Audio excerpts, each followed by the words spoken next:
നമ്മൾ പഠിച്ചുകൊണ്ടിരിക്കുന്നത് 10ാം ക്ലാസ്സിലെ 8ാമത്തെ ചാപ്റ്ററായ ടാൻജൻസ് അഥവാ തൊടുവരകളാണ്. പേജ് നമ്പർ 168 ആദ്യത്തെ പ്രോബ്ലമാണ്. In the picture the small blue triangle is equilateral.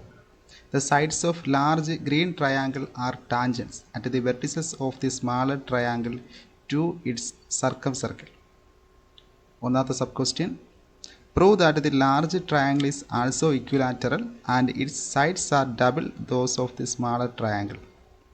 രണ്ടാമത്തെ sub question, draw this picture with the sides of the smaller triangle as 3 centimeters.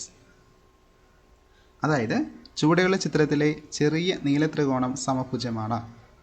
അതിൻ്റെ മൂലകളിലൂടെ പരിവൃത്തത്തിന് വരയ്ക്കുന്ന തൊടുവരകളാണ് വലിയ പച്ച ത്രികോണത്തിൻ്റെ വശങ്ങൾ. ഒന്നാമത്തെ ചോദ്യം, വലിയ ത്രികോണം സമഭുജമാണെന്നും അതിൻ്റെ വശങ്ങൾ ചെറിയ ത്രികോണത്തിൻ്റെ വശങ്ങളുടെ 2 മടങ്ങാണെന്നും തെളിയിക്കുക. രണ്ടാമത്തെ ചോദ്യം, ചെറിയ ത്രികോണത്തിൻ്റെ വശങ്ങളുടെ നീളം 3 സെൻറ്റിമീറ്റർ ആയി ഈ ചിത്രം വരയ്ക്കുക. നമുക്ക് ആദ്യത്തെ ചോദ്യം ചെയ്തു നോക്കാം. അതിനായി ചിത്രം ഒന്ന് വരച്ച് കാണിക്കുകയാണ്. ഇവിടെ തെളിയിക്കേണ്ടത് 2 കാര്യങ്ങളാണ്. ഒന്ന്, വലിയ ത്രികോണം, അതായത് ഈ ഗ്രീൻ നിറത്തിലുള്ള ത്രികോണം ഇത് സമഭുജമാണെന്ന് തെളിയിക്കണം. അതുപോലെ ചെറിയ ത്രികോണങ്ങളുടെ വശത്തിൻ്റെ ഇരട്ടിയാണ് വലിയ ത്രികോണത്തിൻ്റെ വശങ്ങളെന്ന് തെളിയിക്കണം. അതിനായി ആദ്യം ചിത്രത്തിന് പേര് കൊടുക്കുക. ചെറിയ ത്രികോണത്തിന് ABC എന്ന് പേര് കൊടുക്കുന്നു, ABC. വലിയ ത്രികോണത്തിന് PQR എന്ന് പേര് കൊടുക്കുന്നു, PQR.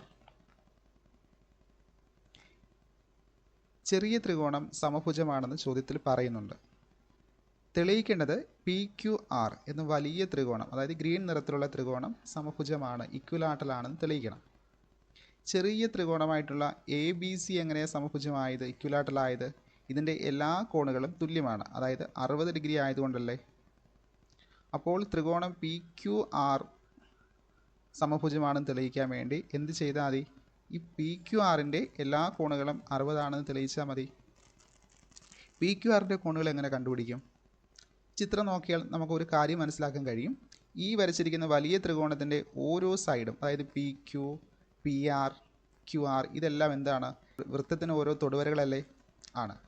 അതായത് അപ്പോൾ ഈ PQ, PR എന്നീ തൊടുവരകൾ വൃത്തത്തിലെ ഒരു ബിന്ദുവിൽ കൂടിയാണല്ലോ കടന്നു പോയിട്ടുണ്ടാവുക.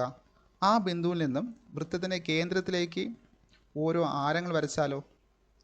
ആരങ്ങൾക്കിടയിലെ കോൺ കണ്ടെത്തിയാൽ തൊടുവരകൾക്കിടയിലെ കോൺ കണ്ടെത്താൻ കഴിയുമല്ലോ. എന്തായിരിക്കും ആരങ്ങൾക്കിടയിലുള്ള കോൺ? എത്രയായിരിക്കും? ആരങ്ങൾക്കിടയിലെ കോൺ എന്നത് കോൺ സിയുടെ ഇരട്ടിയാണല്ലോ. അതായത് ഒരു ചാപം കേന്ദ്രത്തിലുണ്ടാക്കുന്ന കോണിൻ്റെ പകുതിയായിരിക്കുമല്ലോ മറുചാപത്തിലുണ്ടാക്കുന്ന കോൺ, അല്ലെങ്കിൽ മറുചാപത്തിലുണ്ടാക്കുന്ന കോണിൻ്റെ ഇരട്ടിയായിരിക്കും കേന്ദ്രത്തിലുണ്ടാക്കുന്ന കോൺ. ഇവിടെ മറുചാപത്തിലുണ്ടാക്കുന്ന കോൺ പറയുന്നുണ്ട് 60 ഡിഗ്രിയാണ്. നമുക്ക് മനസ്സിലായി ഇത് സമഭുജ ത്രികോണം ആയതുകൊണ്ട് 60 ഡിഗ്രിയാണ്. എങ്കിൽ കേന്ദ്രത്തിലുണ്ടാക്കുന്ന കോൺ എത്രയായിരിക്കും? ഇതിൻ്റെ ഇരട്ടിയായിരിക്കും. അപ്പോൾ 120 ഡിഗ്രി. ഇത് 120 ഡിഗ്രി ആണെങ്കിൽ ആരങ്ങൾക്കിടയിലെ കോൺ എത്രയായിരിക്കും? 180 മൈനസ് 120 അല്ലേ? അത് എത്ര കിട്ടും? 60 ഡിഗ്രി. ഇത് തന്നെയല്ലേ ഇവിടെയും സംഭവിക്കുക. ഈ ത്രികോണത്തിൽ എന്താ സംഭവിക്കുക? ഇവിടെയും ഈ ആരങ്ങൾക്കിടയിലെ കോൺ എത്രയായിരിക്കും? ആരങ്ങൾക്കിടയിലെ കോൺ 120 ഡിഗ്രി ആയിരിക്കും. എന്തുകൊണ്ട്? കോൺ B 60 ആണ്, അതിൻ്റെ ഇരട്ടിയായിരിക്കും ഇവിടെ ഉണ്ടാകുന്ന കോൺ. ഇതറിയാമെങ്കിൽ ഇവിടെ ഉണ്ടാകുന്ന കോൺ എത്രയായിരിക്കും? 180 മൈനസ് 120 എത്ര കിട്ടും? 60. അതല്ലേ ഇവിടെയും സംഭവിക്കുക, 60. അതായത് ത്രികോണം PQRലെ എല്ലാ കോണുകളും എത്ര ഡിഗ്രി വീതമാണ്? 60 ഡിഗ്രി വീതമാണ്. അതുകൊണ്ട് നമുക്കെന്ത് പറയാം? ത്രികോണം PQR എന്താണെന്ന് പറയാം? സമഭുജമാണെന്ന് പറയാം. അതായത് നമുക്കിത് എങ്ങനെ എഴുതാം? ഇതിനാദ്യം നമ്മൾ എഴുതുന്നത് ത്രികോണം ABC ആണ്. ത്രികോണം ABC ചോദ്യത്തിൽ പറയുന്നുണ്ട് ഈസ് ആൻ ഇക്വിലാറ്ററൽ ട്രയാങ്കിൾ. അത് തന്നെ നമ്മൾ ആദ്യം എഴുതി. ത്രികോണം ABC is an equilateral triangle, സമഭുജ ത്രികോണമാണ്. തൊടുവരകൾക്കിടയിലെ കോൺ കണ്ടുപിടിക്കണം. അത് കണ്ടുപിടിക്കണമെങ്കിൽ ആരങ്ങൾക്കിടയിലെ കോൺ വേണം. അപ്പോൾ നമ്മൾ ആരങ്ങൾ വരച്ച് ചേർക്കണം. അപ്പോൾ നമ്മളിവിടെ എഴുതുന്നു ഡ്രോ റേഡിയസ് ഏതൊക്കെയാണ്? OA and OB. 2 റേഡിയസ് വരച്ച് ചേർക്കുന്നു. ഇനി നമുക്ക് അവയ്ക്കിടയിൽ റേഡിയസിന് ഇടയിലുള്ള കോൺ കണ്ടുപിടിക്കാം. കോൺ AOB ഈക്വൽ ടു എത്രയായിരിക്കും? 60ൻ്റെ ഇരട്ടിയായിരിക്കും അല്ലേ? 60 × 2 എത്ര ഇടും? 20 കിട്ടും. ഇത് 120 കിട്ടിയാലോ? എ പി ബി കോൺ എ പി ബി അത് എത്ര കിട്ടും? 180 മൈനസ് 120 എത്ര കിട്ടും? 60 ഡിഗ്രി. അത് കിട്ടിക്കഴിഞ്ഞു. ഇത് തന്നെയല്ലേ ഇവിടെയും സംഭവിക്കുക? അതല്ലേ ഇവിടെയും സംഭവിക്കുന്നത്? ആണ്. ദെയർഫോർ നമുക്ക് എഴുതാം കോൺ A P B equal to കോൺ A Q C. A Q C ഈ കോണാണ്. ഈക്വൽ ടു ഏതാണ്? കോൺ ബി ആർ സി. ഈ 3 കോണുകൾ എത്ര ഡിഗ്രി വീതമാണ്? 60 ഡിഗ്രി വീതം. അതുകൊണ്ട് നമുക്ക് എന്ത് പറയാം?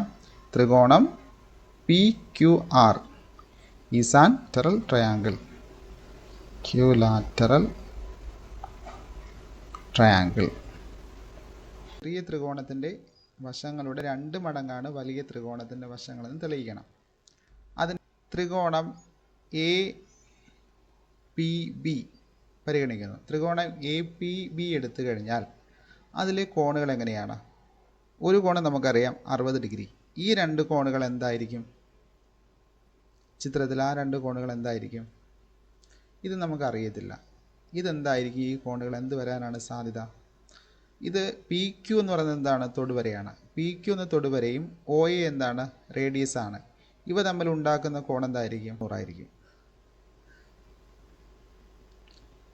എങ്കിൽ ഈ കോൺ എത്രയായിരിക്കും? ഇവിടെ നമുക്ക് ത്രികോണം ഒ എ ബി ഒരു ഐസോസിലസ് ട്രയാങ്കിൾ ആണല്ലോ. കാരണം O A equal to O B. ആ ട്രയാങ്കിളിൽ ഒ എ എന്ന സൈഡും ഒ ബി എന്ന സൈഡും തുല്യമാണ്. കാരണം റേഡിയസ് ആണ്. അതുകൊണ്ട് തന്നെ ഈ ട്രയാങ്കിൾ എന്തായിട്ട് മാറും? ഒരു ഐസോസിലസ് ട്രയാങ്കിളായിട്ട് മാറും. എങ്കിൽ ഈ 2 കോണുകൾ എത്രയായിരിക്കും? ഒരു കോൺ അറിയാം 120 ഡിഗ്രിയാണ്. അതായത് triangle O A B is an isosceles triangle. Isosceles triangle. അതുകൊണ്ട് തന്നെ അതിലേതാ 2 കോണുകൾ ഏതൊക്കെയാണ്? കോൺ ഒ എ ബിയും കോൺ ഒ ബി എയും തുല്യമായിരിക്കുമല്ലോ. ആ 2 കോണിൽ എത്ര വീതമായിരിക്കും? 180 മൈനസ് 120/2 അതായത് 60 മൈനസ് 2 അതായത് 30 ഡിഗ്രി വീതമായിരിക്കുമല്ലോ ഈ 2 കോണുകൾ. എങ്കിൽ എന്തായിരിക്കും കോൺ പി എ ബി? കോൺ P A B equal to എത്രയായിരിക്കും? പി ക്യു എന്ന തൊടുവരയും ഒ എ എന്ന റേഡിയസും കൂടെ ചേരപ്പെടുണ്ടാകുന്ന കോൺ 90 ആണ്. 90 മൈനസ് എന്ത് കുറച്ചാൽ മതി? 30. 90 മൈനസ് 30 ഈക്വൽ ടു എത്ര കിട്ടും? 60 ഡിഗ്രി. അതായത് ഇത് 60 കിട്ടത്തില്ലേ? ഇത് 60 കിട്ടിയാൽ ഇതും 60 ഡിഗ്രി അല്ലേ? Therefore angle P A B equal to ഈ കോൺ. ഈ കോണിൻ്റെ പേരെന്താണ്? കോൺ പി ബി എ. കോൺ P B A equal to 60 degree. അപ്പോൾ ഈ ത്രികോണത്തിലെ 3 കോണുകൾ 60 അല്ലേ? അതുകൊണ്ട് ത്രികോണം P A B is an equilateral triangle. Is an equilateral triangle.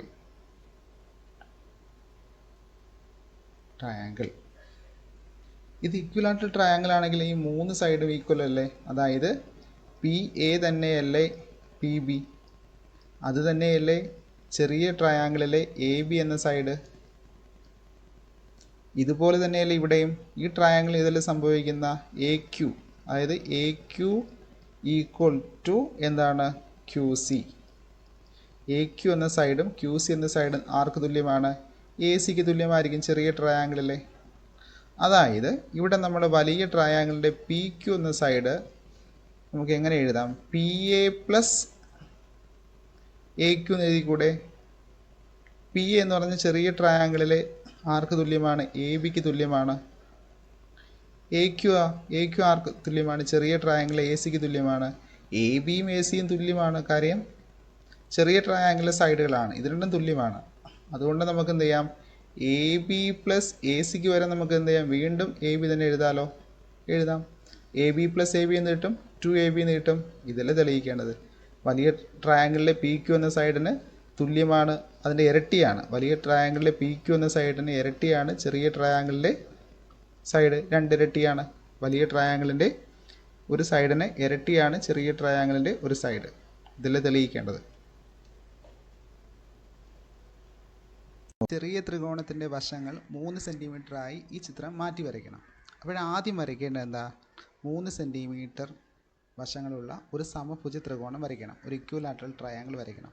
ആദ്യം നമുക്കൊരു 3 സെൻറ്റിമീറ്റർ നീളമുള്ള ഒരു വര വരയ്ക്കാം. ഈ വര 3 സെൻറ്റിമീറ്ററാണ്, 3 സെൻറ്റിമീറ്ററാണ്. ഇനി എന്ത് ചെയ്യുക? ഈ വരയുടെ 2 അറ്റങ്ങളിൽ നിന്നുകൊണ്ട് 2 രീതി വരയ്ക്കാം. കോമ്പസ് ഉപയോഗിച്ചിട്ട് 3 സെൻറ്റിമീറ്റർ ആർക്ക് ഉപയോഗിച്ചുകൊണ്ട് ത്രികോണം വരയ്ക്കാം. ഞാനിവിടെ വരയ്ക്കുന്നത് ഈ ത്രികോണത്തിൻ്റെ എല്ലാ കോണുകളും, നമ്മൾ വരയ്ക്കുന്ന സമഭുജ ത്രികോണമാണല്ലോ. ഈ സമഭുജ ത്രികോണത്തിൻ്റെ എല്ലാ കോണുകളും 60 ഡിഗ്രി അല്ലേ? ഈ വരയുടെ 2 അറ്റങ്ങളിൽ ഞാൻ 60 ഡിഗ്രി കോൺ വീതം എടുക്കുന്നു. ഇവിടെ വെച്ചു 60 ഡിഗ്രി എടുക്കുന്നു. 60 ഡിഗ്രി ഇവിടെ വരും. എടുത്തു. അവ യോജിപ്പിക്കുക.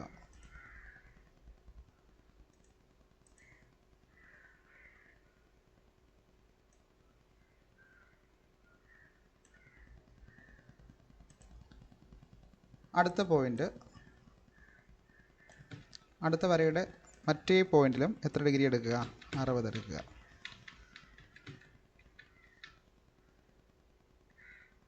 അവിടെയും 60 ഡിഗ്രി എടുക്കുക.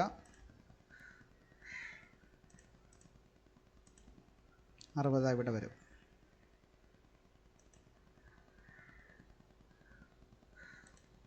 അതും യോജിപ്പിക്കുക. ഇതിൽ നിന്നും ഈ ഭാഗമായിട്ട് യോജിപ്പിക്കുക. ഇപ്പോൾ വരച്ചിരിക്കുന്നത് എന്താണ്? ഒരു സമഭുജ ത്രികോണമാണ്. സമഭുജ ത്രികോണം വരച്ചു. ഇനി നമുക്ക് എന്താ ചെയ്യേണ്ടത്? ഇനി നമുക്ക് ഈ ത്രികോണത്തിൻ്റെ 3 മൂലകളിൽ കൂടിയും കടന്നു പോകുന്ന ഒരു സർക്കിൾ വരയ്ക്കണം. അതായത് ഒരു സർക്കിൾ വരയ്ക്കണം. അതിനെന്ത് വേണം? സെൻറ്റർ വേണം. ഇനി നമ്മൾ കണ്ടുപിടിക്കേണ്ടത് ഈ നമ്മൾ വരയ്ക്കാൻ പോകുന്ന സർക്കിളിൻ്റെ സെൻറ്റർ കണ്ടുപിടിക്കണം. അതെങ്ങനെ കണ്ടുപിടിക്കും? അതായത് 2 രീതി കണ്ടുപിടിക്കാം. ഒന്നുകിൽ ഈ വരച്ചിരിക്കുന്ന ത്രികോണത്തിൻ്റെ പെർപെൻഡിക്കുലർ ബൈസെക്ടർ ഉപയോഗിക്കുക, അതായത് ലംബ സമഭുജി ഉപയോഗിക്കുക. ഏതെങ്കിലും 2 സൈഡിൻ്റെ ലംബ സമഭുജി വരച്ചു കഴിഞ്ഞാൽ നമുക്ക് എന്ത് കിട്ടും? സെൻറ്റർ കിട്ടും. ഞാനിവിടെ ചെയ്യുന്നതെന്ന് പറഞ്ഞാൽ ഈ ത്രികോണത്തിൻ്റെ, ഈ പറഞ്ഞിരിക്കുന്ന ത്രികോണത്തിൻ്റെ കോണുകളെല്ലാം 60 ഡിഗ്രി ആണല്ലോ. ഏതെങ്കിലും 2 കോണുകൾ എടുത്താൽ സമഭാജി കണ്ടുപിടിച്ചാൽ മതി. അതായത് 60 ഡിഗ്രി വീതമാണല്ലോ. അപ്പോൾ 30 വെച്ച് മാറ്റുകയാണെങ്കിൽ നമുക്ക് എന്ത് ചെയ്യും? കിട്ടും? സമഭാജി കിട്ടത്തില്ലേ? ആദ്യം ഞാൻ ഈ കോണ് 30 ഡിഗ്രി ആയിട്ട് എടുക്കുന്നു. പ്രൊട്ടക്ടർ വയ്ക്കുന്നു. അവിടെ 30 ഡിഗ്രി എടുക്കുന്നു. 30 ഡിഗ്രി ഇവിടെ വരും.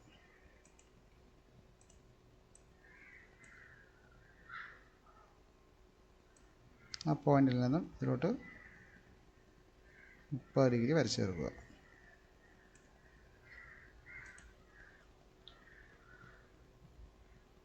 അടുത്തായി രണ്ടാമത്തെ കോണും 30 എടുക്കാം.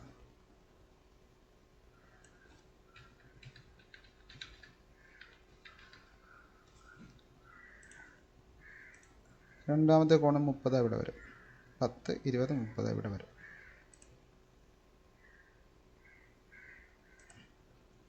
അതെന്ത് ചെയ്യുക? യോജിപ്പിക്കുക. ഇത് സെൻറ്ററാക്കി വെച്ചുകൊണ്ട് ഓരോ മൂലയിലേക്കുള്ള അകലവും കൃത്യമായി എടുത്തുകൊണ്ട് എന്ത് വരയ്ക്കുക? ഒരു സർക്കിൾ വരയ്ക്കുക. ഇതുപോലെ ഒരു സർക്കിൾ വരയ്ക്കുക. ഈ ത്രികോണത്തിൻ്റെ 3 മൂലകൾ കൂടിയും എന്ത് വരയ്ക്കണം? ഓരോ തൊടുവരകൾ വരയ്ക്കണം. അതിനെന്താ ചെയ്യേണ്ടത്? ഓരോ ആരങ്ങൾ വരയ്ക്കണ്ടേ? ഈ സെൻറ്ററിൽ നിന്നും ഇവിടേക്ക് നോക്കുകയാണെങ്കിൽ ഒരു റേഡിയസ് ഉണ്ട്. ഈ റേഡിയസിന് എന്ത് വരച്ചാൽ മതി? ഒരു പെർപെൻഡിക്കുലർ വരച്ചാൽ മതി. അപ്പോൾ നമ്മൾ പ്രൊട്ടക്ടർ എടുക്കുന്നു. ആദ്യത്തെ റേഡിയസിൽ കൂടി നമ്മളൊരു പെർപെൻഡിക്കുലർ വരയ്ക്കാൻ പോവുകയാണ്. അതായത് ഒരു ടാൻജൻറ്റ് വരയ്ക്കണം. 90 ഡിഗ്രി എടുക്കുക. എടുത്തു. ഒരു ടാൻജൻറ്റ് വരയ്ക്കുക.